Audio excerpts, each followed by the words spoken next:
I went to my girlfriend's birthday party. And the MC introduced her boyfriend, but it wasn't me. It all started on a Saturday afternoon. I was feeling excited and nervous at the same time. My girlfriend, Amaka, had invited me to her birthday party.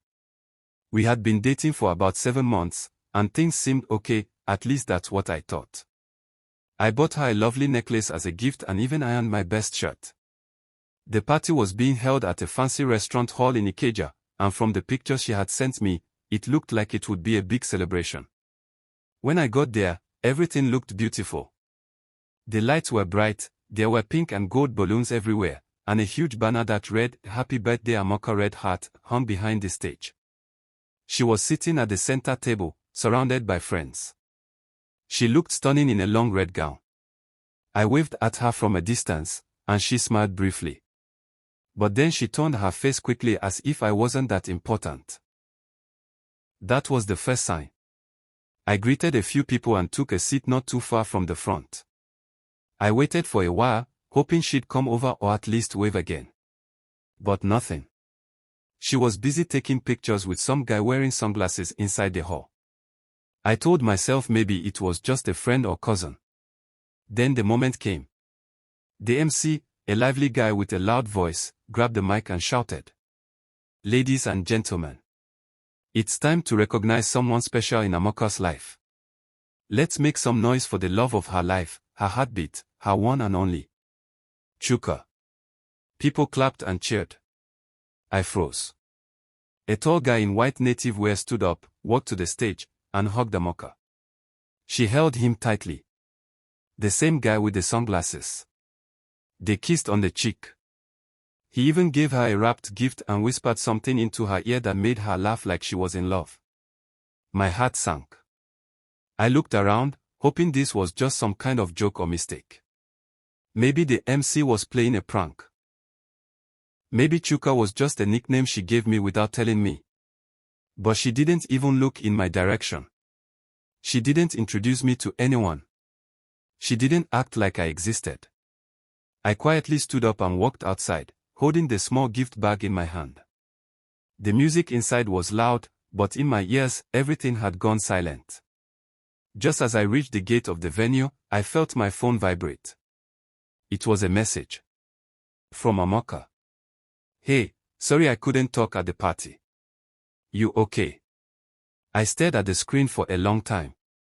I didn't know what to reply. Should I go back inside and confront her? Should I just leave and never talk to her again? I took a deep breath and sat on the pavement by the roadside, still holding her gift, trying to understand what just happened. I sat there for a while, watching cars pass by, people laughing, some walking into the venue with gifts in their hands. But inside me, everything felt quiet and heavy. The message from Amaka still sat on my screen. "Hey, sorry I couldn't talk at the party. You okay?" I typed a reply, then erased it. Typed again. "Is that your boyfriend they introduced?" Then I deleted that too. I didn't want to sound hurt or desperate. But I was. I felt like a fool. A guest at a party where I thought I was special, only to realize I was just another face in the crowd.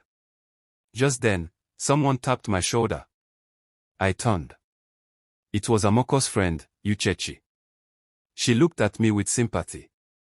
"David, are you okay?" she asked softly. I gave a weak smile and nodded. "Yeah, just needed air." She hesitated a bit, then said, "I didn't know you were coming." Amaka didn't tell anyone. She's been talking about Chuka a lot lately. I didn't reply. She sat beside me and continued, "I thought you two were together." I nodded slowly. "So did I." She sighed. "Maybe you should talk to her. This isn't fair to you." I stood up quietly. "Thanks, Ikeja." I walked back into the hall, not because I wanted to, but because I needed answers. Inside, people were dancing, drinks were flowing, and Amaka was at the center of it all, laughing, posing, enjoying the attention. I stood to the side, watching her and Chuka take more pictures together. Then she saw me. Her smile faded just a bit. She whispered something to Chuka, then walked toward me slowly, still holding her wine glass. David, she said, as if I was just a casual friend. You didn't reply my message. I stared at her, holding back my anger. So that's your boyfriend? She didn't speak immediately. Then she shrugged. We've been seeing each other again for a few weeks. I felt like the ground moved beneath me. And what was I? She glanced around nervously, not wanting to make a scene. I didn't know how to tell you. You had 7 months to figure it out, I replied, my voice shaking. She looked down. I'm sorry. I took the gift out of the bag and handed it to her. Happy birthday, Amaka. For what it's worth. Then I turned and walked away again, this time for real. I didn't want to hear anything else. But as I stepped outside into the cool night, I heard someone call my name from behind. David. Wait. It wasn't Amaka. It was Chuka. He was walking toward me, looking serious. What does he want now? I muttered under my breath, turning slowly to face him. Chuka walked up to me, hands in his pockets, eyes locked on mine. There was no smile on his face. Just a calm, unreadable expression. I didn't know about you, he said plainly. I wouldn't have come if I did. I looked at him, unsure what to believe. You expect me to believe that? He shrugged. Believe what you want, but Amaka told me they ended things with her ex months ago. She didn't mention any David. I scoffed. 7 months. That's how long we've been together. I was never the ex. Chuka frowned. He looked away for a moment, then back at me. Then I guess she lied to both of us. That hit me harder than I expected. It wasn't just about me anymore. It was about how Amaka played both sides. The pain of being betrayed was one thing, but realizing someone else had also been misled made the situation feel even messier. I'm not here to fight, Chuka added. Whatever you two had, I respect it. I just thought you should know I'm not trying to step on anyone's toes. I nodded slowly, still processing. Well. I guess you're wearing the shoes now. He half smiled. Yeah, maybe. He turned to walk back in, but paused. She's not worth the drama, man. Be careful. I didn't answer. I just stood there, staring into the night. After a few minutes, I walked down the road alone. My heart was beating fast, but not with love. With disappointment. With shame. I found a quiet bar a few streets away and sat in the corner, ordered a drink, and stared into my glass. How could I miss the signs? The delayed replies, the cancelled dates, the cold attitude she sometimes brushed off as stress. I gave so much. My time. My energy. My heart. And now? I wasn't even the boyfriend at her party. I was just the mistake that showed up. My phone buzzed again. Another message from Amaka. Can we talk later, please? I didn't plan for this to hurt you. I didn't open it. I sat there, alone, wondering what to do next. Should I block her? Should I reply? Should I just disappear? Before I could decide, my phone rang. It was someone I never expected to hear from. Amaka's elder sister, Chioma. Why was she calling me now? I stared at the screen for a second, unsure if I should pick up. Chioma rarely ever called me. The few times we spoke, she was kind and respectful, but we weren't close. She was older, more serious, and always seemed like she saw straight through people. The phone kept ringing. Out of curiosity, or maybe confusion, I finally answered. Hello. David, she said, her voice calm but direct. Where are you? I hesitated. I left the party. I figured, she replied. I saw your face when they introduced Chuka. I didn't say anything. I felt exposed, like everyone had seen me being played. I'm sorry, she said quietly. I thought you knew. Amaka told the family she wasn't serious with you. Those words stung, even more than I expected. So she was serious with Chuka the whole time? I asked bitterly. She was confused, Chioma said. She liked the idea of you, David. You're kind. You treat her well. But I think she wanted something else, someone else. I sighed and leaned back in my chair. Then she should have told me. Not let me come to that party like a clown.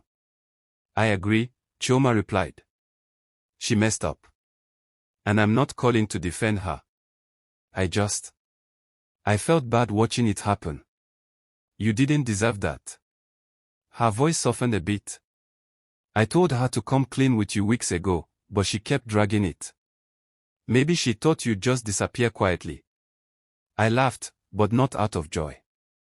That almost worked. She paused. Look, I'm not telling you what to do. But don't let this mess define how you see yourself. Amaka's confusion is not a reflection of your worth. I sat with those words. They felt real. Painful, but real. Thanks, I said after a moment. You didn't have to call. I know. But I wanted to. Just as I was about to end the call, she said something that made me pause. One more thing, she added. You're not the only one she's hurt. This isn't the first time she's juggled two guys. I think she needs help more than anyone realizes. I stayed quiet, unsure what to say. I hope you find peace, she said gently. Take care of yourself. She ended the call. I sat there for a while, phone in hand, heart still heavy but a bit clearer. Maybe this wasn't just about betrayal. Maybe this was about finally waking up. As I got up to leave the bar, a message came through again, this time from my closest friend, Hugo. Guy, you still at the party? I just got here. Where you dey? I looked at the message for a second, then replied. Let's meet somewhere else. I need to talk. I had a lot to unpack. And maybe, just maybe, it was time to stop asking Amaka questions, and start asking myself better ones. I met up with Hugo at a small roadside suya joint not far from Allen Junction.